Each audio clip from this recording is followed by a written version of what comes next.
عبد الرحمن بن عابس نے بیان کیا، کہا کہ میں نے ابن عباس رضی اللہ عنہ سے سنا اور ان سے ایک شخص نے یہ پوچھا تھا کہ کیا تم نے عورتوں کا نکلنا عید کے دن حضرت صلی اللہ علیہ وسلم کے ساتھ دیکھا ہے؟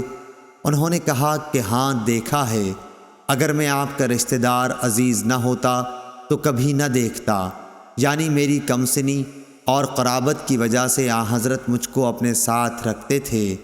کثیر بن سلت کے مکان کے پاس جو نشان ہے، پہلے وہاں آپ صلی اللہ علیہ وسلم تشریف لائے، وہاں آپ صلی اللہ علیہ وسلم نے خطبہ سنایا، پھر آپ صلی اللہ علیہ وسلم عورتوں کے پاس تشریف لائے اور انہیں بھی وعظ و نصیحت کی۔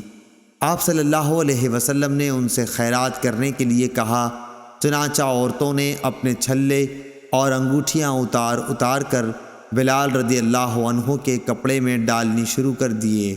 آخر حضور صلی اللہ علیہ وسلم بلال رضی اللہ عنہ کے ساتھ گھر تشریف لائے۔ صحیح بخاری حدیث نمبر 863۔